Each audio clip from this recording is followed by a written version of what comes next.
Hi everyone, welcome to my YouTube channel. और आज मैं आपको एक्सप्लेन कर रही हूँ episode 8 of the drama present is present. तो एपिसोड स्टार्ट होता है और हम देखते हैं जहाँ सिंगनेन वैजिकी से बोल रहा होता है कि पुलिस को जो तुम पे शक था वो फाइनली खत्म हो गया है और तुम्हें मुझे इन सब के बारे में बता देना चाहिए था। मुझे तुम्हारी बहुत चिंता हो रही थी। जहाँ जीकी बोलता है कि मुझे भी यूंसिया की बहुत चिंता हो रही है। इतने में वहाँ एक डिलीवरी मैन आता है जो कि एक फोटो फ्रेम देकर उन्हें चला जाता है। और जब ये दोनों इस फोटो को देखते हैं तो वो वैजिकी और यूंसिया की वेडिंग फोटोग्राफ होती है। ये देख के सिंगनेन हैरान हो जाता है और वो वैजिकी से पूछता है कि तुमने और यूंसिया ने वेडिंग फोटोज कब ली। अब ये देखकर वैजिकी को भी 2024 के वो सीन्स याद आने लगते हैं जिसमें वो दोनों वेडिंग फोटो शूट करवा रहे हैं। और वो बोलता है कि ये फोटो शूट 2024 में वैजिकी और यूंसिया ने करवाया था। जहाँ वो बहुत ही हैरान होता है कि उसकी मेमोरीज धीरे धीरे चेंज हो रही थी और वो उठकर ही बोलता है कि मुझे इनसे बहुत जलन हो रही है। और जीकी सिंगनेन से बोलता है कि क्या तुम जानते हो कि मैं पास को क्यों चेंज करना चाहता हूँ, क्योंकि यही वो सारी चीजें हैं जो मैंने यूंसिया के साथ मिस कर दी है और मैं ये सारी चीजें यूंसिया के साथ एक्सपीरियंस नहीं कर पाया हूँ। लेकिन पास में जीकी को यूंसिया के साथ इतना खुश देखकर मुझे उस जीकी से जलन हो रही है। ये बातें कहते हुए वो रो भी रहा होता है और वो सिंगनेन से फिर बोलता है कि मैंने अपने डैड की डेथ की सच्चाई जानने के लिए यूंसिया को खुद से बहुत दूर कर दिया और उसके बाद मैंने यूंसिया की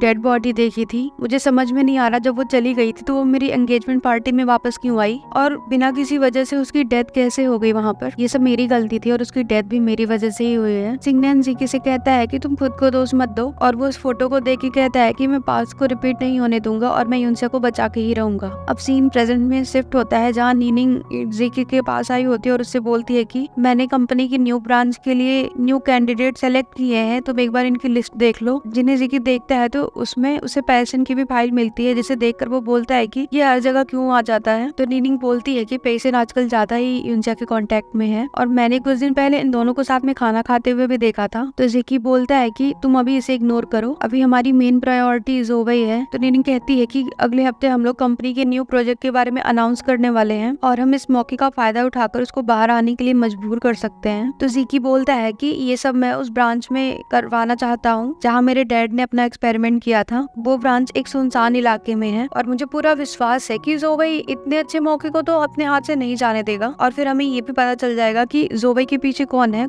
जो उसको सपोर्ट कर रहा है। नीनिंग बोलती है कि मुझे तो इस बात का डर है कि यूंसिया को अगर इस बारे में पता चल गया तो वो तुम्हें नहीं छोड़ेगी। तो जीकी बोलता है कि हम उसको बताने के बाद ही पब्लिक में ये बात अनाउंस करेंगे और इस बारे में उसको सब कुछ बता दूंगा कि मैं कौन हूँ। नेक्स्ट सीन में हम यूंसिया को देखते हैं जो कि यही पता लगाने की कोशिश कर रही होती है कि उसका बिग ब्रदर कौन हो सकता है जिसके साथ उसने बचपन में इतना टाइम स्पेंड करा। और वो चिट्स पर नाम लिख रही होती है जिसमें वो जीकी का भी नाम लिखती है, पर वो बोलती है कि नहीं ये नहीं हो सकता। और वो पेशेंट का नाम लिखती है और बोलती है कि हाँ ये हो सकता है और वो बोलती है कि शायद पेशेंट ही उसका बिग ब्रदर है। इतने में जीकी वहाँ आ जाता है और वो यूंसिया को ऐसा करते हुए देखकर पूछता है कि तुम क्या कर रही हो। उसको आता हुआ देखकर यूंसिया सारे अपने चिट्स उठाकर रख लेती है पर वहाँ पे एक चिट रह जाती है। लेकिन जीकी एक स्टिकी नोट उठाकर उस पर अपना नाम देखता है तो वो बोलता है कि क्या तुम चुपके से मेरा नाम लिख रही थी, लेकिन तुम चिंता मत करो, मैं तुम पे कोई कॉपीराइट का चार्ज नहीं लगाऊंगा। तो यूंसिया बोलती है कि मैंने सिर्फ तुम्हारा नाम नहीं लिखा। इससे जीकी पूछता है कि तुमने और किस किस का नाम लिखा है। वो देखने की कोशिश करता है लेकिन यूंसिया उसे नहीं दिखाती। तो जीकी बोलता है कि तुमने मेरे नाम के आगे क्रॉस क्यों लगा रखा है, क्या मैं इतना बुरा हूँ? और अगर मैंने कुछ अच्छे से नहीं किया तो तुम मुझे बता सकती हो, मैं ट्राई करूंगा कि मैं उसको इम्प्रूव करूँ। तो यूंसिया बोलती है कि तुम अपना काम बहुत अच्छे से कर रहे हो, मुझे कोई शिकायत नहीं है और मैं तुम्हारे बारे में कुछ गलत नहीं लिख रही थी। और अगर हम नोट के एंगल को चेंज कर ले तो हमें ये क्रॉस दिखाई भी नहीं देगा। तो जीकी उस स्टिकी नोट पे अपने नाम के साथ यूंसिया का भी नाम लिख देता है जिसे देखकर जीकी बहुत ही खुश होता है और हंसते हंसते वहाँ से चला जाता है। अब नेक्स्ट सीन में हम देखते हैं वो दोनों साथ ऑफिस आते हैं जहाँ गाड़ी से उतरने से पहले जीकी यूंसिया से पूछता है कि क्या आज हम दोनों साथ में डिनर करें। तो यूंसिया बोलती है कि ठीक है, आज हम दोनों साथ में डिनर करेंगे। इतना कहकर वो वहाँ से चली जाती है। अब यूंसिया के जाने के बाद जीकी मैडम सन के वॉन्टन शॉप के मेन्यू को देख रहा होता है। अब यूंसिया जब अपने ऑफिस में आती है तो जीकी ने उसे वॉन्टन्स भिजवाए होते हैं मैडम सन के शॉप से, जिसे देखकर यूंसिया खुश होती है और सोचती है कि ये वॉन्टन्स यहाँ पे किसने भिजवाए होंगे। इतने में ही वहाँ पेशेंट आ जाता है जहाँ यूंसिया पेशेंट को देखकर उसको एमयू ग्रुप में वेलकम करती है। तो पेशेंट उससे बोलता है कि मैं यहाँ पे न्यू हूँ और मैं यहाँ किसी को भी नहीं जानता और क्योंकि मेरा यहाँ पे नया नया ट्रांसफर हुआ है तो मैं तुम्हें डिनर पर लेकर जाना चाहता हूँ। तो यूंसिया बोलती है डिनर पर हम जा सकते हैं लेकिन उसकी ट्रीट मैं तुम्हें दूंगी। तो पेशेंट बोलता है मैंने आज रात के लिए एक न्यू हॉटपॉट रेस्टोरेंट देखा है। ये सुनकर यूंसिया बोलती है कि आज रात नहीं, आज के तो मेरे प्लान्स हैं। तो पेशेंट बोलता है कोई बात नहीं, हम फिर कभी चले जाएंगे। अब यूंसिया उन मॉन्टन्स को देख के सोचती है कि ये पेशेंट ने भिजवाए हैं और खुद से बोलती है क्या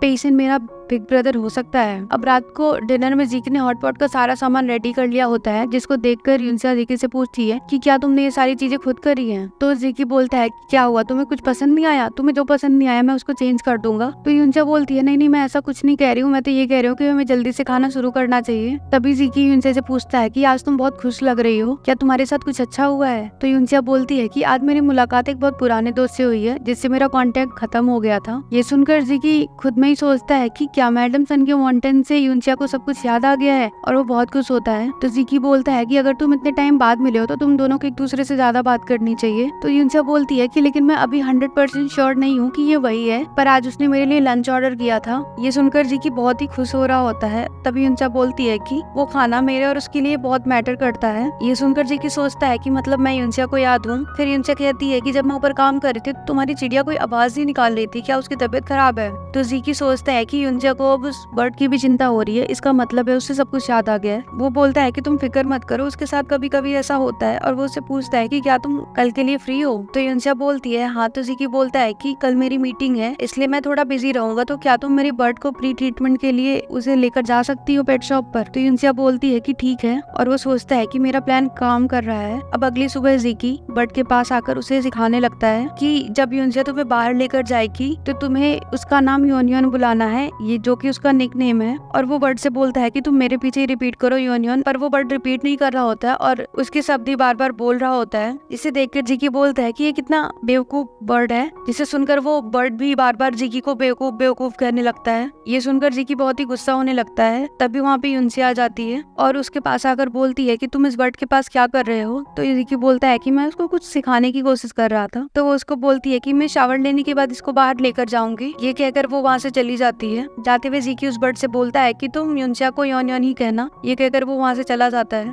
अब जीकी उस बर्ड को बाहर लेकर आता है और उसको सिखाता है, लेकिन वो बर्ड योन को छोड़कर सब कुछ रिपीट करता है। पर जीकी उससे बोलता है कि अब सब कुछ तुम पर डिपेंड करता है। अब जीकी वो बर्ड यूनसिया को दे देता है और उससे बोलता है कि अगर तुम्हें कोई भी दिक्कत हुई तो मुझे कॉल कर देना। और वो बर्ड लेते ही यूनसिया वहाँ से चली जाती है। और ये पार्ट यहीं पर समाप्त हो जाता है।